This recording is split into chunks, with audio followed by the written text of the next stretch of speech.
बता देते हैं बड़ी खबर आपकी टीवी स्क्रीन पर। इंदौर में बीजेपी की रिकॉर्ड मतों से जीत जिसका जिक्र हम कर रहे थे, शंकर लालवानी 10 लाख से ज्यादा वोटों से जीते हैं। हालांकि इंदौर में अगर आप देखेंगे और जो परिस्थितियां बनी, कैलाश विजयवर्गीय के साथ जो तस्वीर थी अक्षय बंग की, और उसके बाद से कहा जा रहा था, सोचिए कि कांग्रेस पार्टी की तरफ से जो प्रत्याशी उतारा गया, जो कि पहले तो लगातार आरोप प्रत्यारोप का दौर और चुनावी दौर में जमकर हमलावर नजर आते थे, लेकिन उसके बाद वो बीजेपी में शामिल हो जाते हैं। हालांकि कई सारे उम्मीदवार फिर भी चुनावी मैदान में थे, हालांकि कईयों ने भारतीय जनता पार्टी का दामन थाम लिया, लेकिन इंदौर में भारतीय जनता पार्टी ने रिकॉर्ड मतों से जीत हासिल की। शंकर लालवानी 10 लाख से ज्यादा वोटों से जीते हैं और सबसे बड़ी बात कि उनके बाद नोटा को जीत मिली है।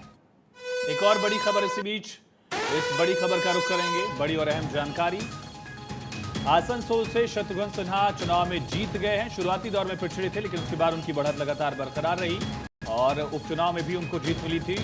बीजेपी ने यहां पहले पवन सिंह को उतारा था, फिर कैंडिडेट बदला, पवन सिंह ने अपनी टिकट को वापस कर दिया था।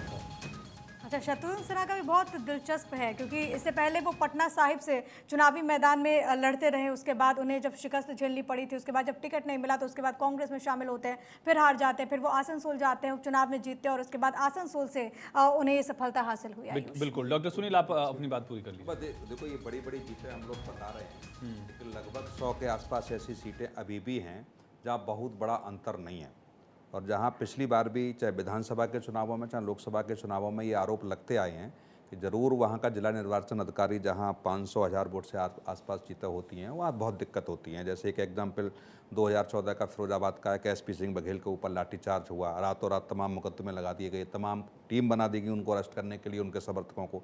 तो कभी कभी जहाँ सरकारें जो होती हैं, जैसे प्रिया अभी लखनऊ की जिक्र कर रही थी कि मुख्यमंत्री वहाँ मीटिंग ले रहे हैं, दोनों मुख्यमंत्री साथ हैं, तो जहाँ सरकारें होती हैं वहाँ की रणनीति भी बनाई जाती है कि आखिर में छोटी छोटी जीतों को कैसे अचीव किया जाए।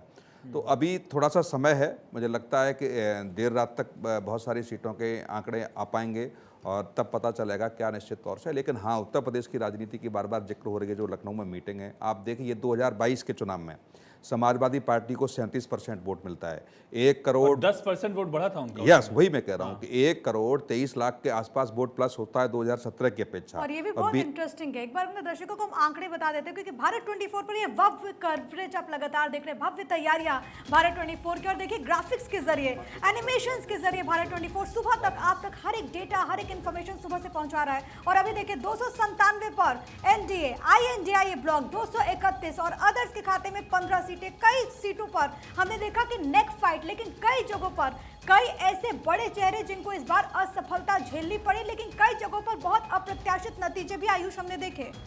बिल्कुल, और उसका असर देखा जा रहा है। देखिए अयोध्या से किस तरह से बीजेपी के सिटिंग सांसद हारे और वहां खुद प्रधानमंत्री ने रोड शो किया था।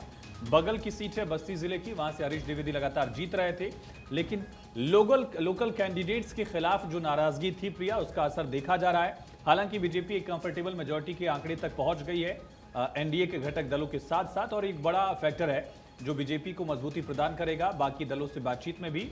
और साथ ही साथ यहाँ इंडिया ब्लॉक के सामने चैलेंज भी होगा, क्योंकि खुद कांग्रेस बहुत कम सीटें, यहाँ 102 सीटों तक अभी कांग्रेस जीत पाई है। बिल्कुल, 297 एनडीए INDA 231, ये इंडिया का आंकड़ा भी हम आपको बता रहे हैं लगातार। हर एक डिटेल्स, हर एक तस्वीर सिर्फ और सिर्फ भारत 24 पर। फिलहाल एक नजर इस वक्त की सुर्खियों पर।